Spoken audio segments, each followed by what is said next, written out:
All right. So I'm going to be talking about a particular franchise of movies that I'm not exactly the biggest fan of, and that I think are actually indicative of a huge number of the problems with cinema today. And that is the Marvel universe, the Marvel superhero universe.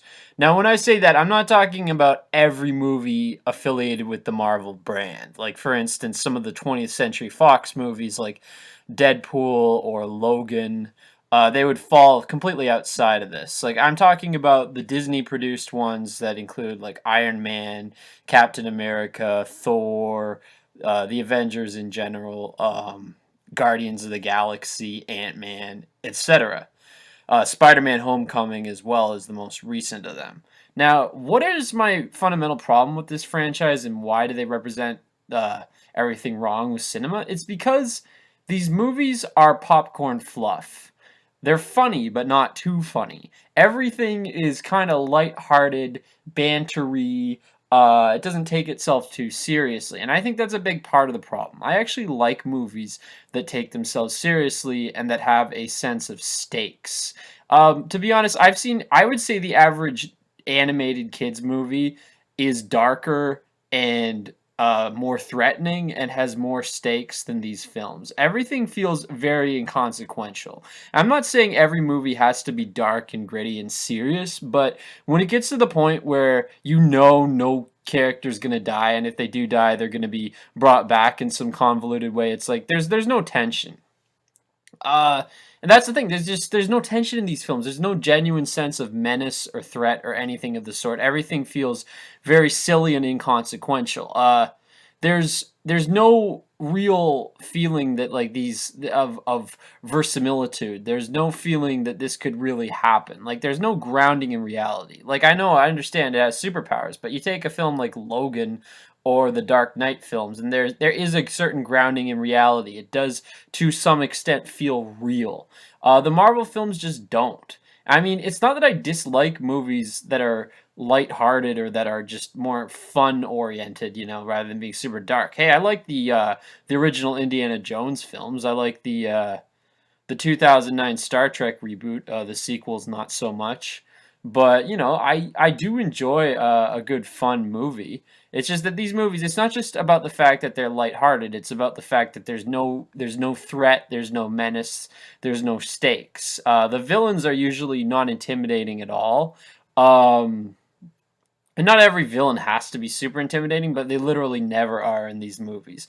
There's always this kind of lighthearted tone of like, oh, we're just gonna save the day and have some laughs, and it's just no threat for that reason. Like for instance, in Captain America: Civil War, if War Machine had died when he fell out of the sky, that would have made everything feel a lot more real. It would have made the consequences, the emotional toll on the characters would have felt a lot more real. But no, he doesn't die. Of course he doesn't die. He just gets briefly injured and he walks it off. And the next movie he's going to be totally okay, like it never happened. Same thing with Nick Fury faking his death in Captain America 2.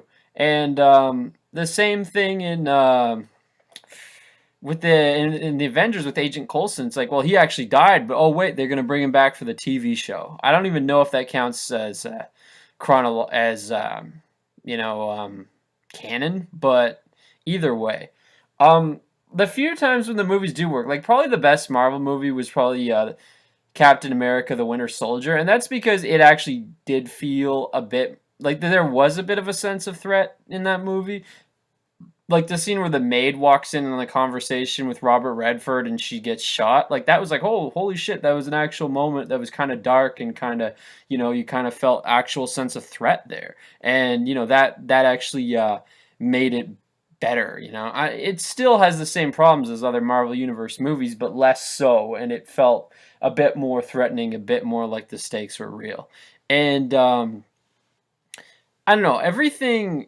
The other problem with this movie is it feels so self-contained. Like this whole superhero universe, it's like it feels like its own self-contained world. Like a movie like for instance, Deadpool or Logan, they feel like they're kind of grounded within the real world where, people have normal lives. In these Marvel movies, often everything is so superhero-y. It's like they exist in a world of their own that's completely detached from the real day-to-day world that we live in. Not all these movies, but some of them really do have that feeling. And it's like everything happens in this like self-contained superhero bubble where they all know the same people, they all fight the same people. It's like a clique, Even the villains are like a clique, and they all know each other, they all fight each other, they've all swapped sides. And yeah, it's this self-contained world where, and I don't like stories that are like that. I like stories where it feels like it's set in the real world and where the people have real problems. That's why I liked Spider-Man 2 by Sam Raimi's Spider-Man 2, because it dealt with real problems. Him trying to live a normal life while being Spider-Man. Logan, that deals with real problems. He's an alcoholic and he's depressed and suicidal. Like these movies, that deal with real problems are a lot better. They feel more real, and you relate to the characters more. In these Avengers movies and a lot of these Marvel Universe movies, they just put on a suit and that's their life. That's why Ant-Man was actually better than most of those movies, because it actually did deal with his real life and made him feel like a real person. It's weird that Ant-Man, of all things, is actually one of the better Marvel Universe movies.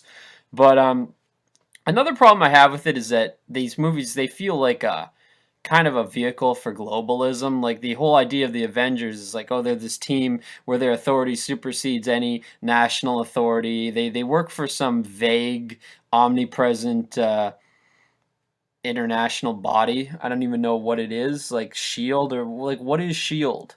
Is Shield under the UN? Does Shield supersede the UN?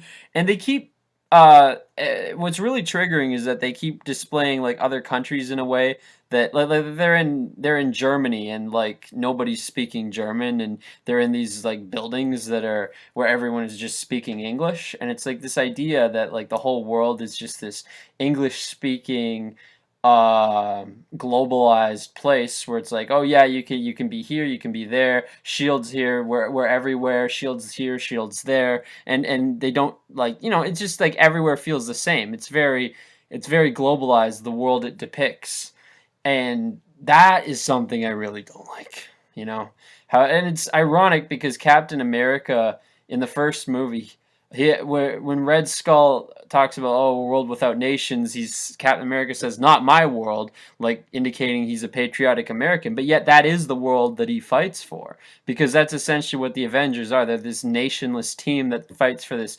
internationalist organization that just operates across the globe and supersedes the local authority. And they set up their offices in all these foreign countries where they just speak English, and there's all these like random people working there, and it's just so globalist, the vision of these films. So yeah, I mean, I get it that you could argue, well, it's just not my cup of tea. Maybe that's true, but either way, those are my reasons why I think. And one thing that bothers me is the fact that these movies make so much money. I mean, compared to much better movies.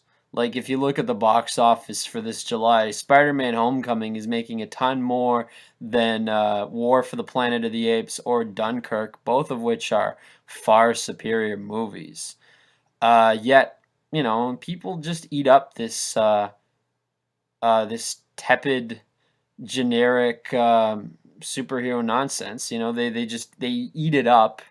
It's the most generic, phoned in form of filmmaking. Like these movies they feel very phoned in, uh, very placid. Is that the right word? I don't know, but yeah, they just there's something about them that feels like a product, and that really epitomizes the hollowness of this type of film, where it's very by the numbers, formulaic, like it's a product, like it's just made to sell toys and Happy Meals.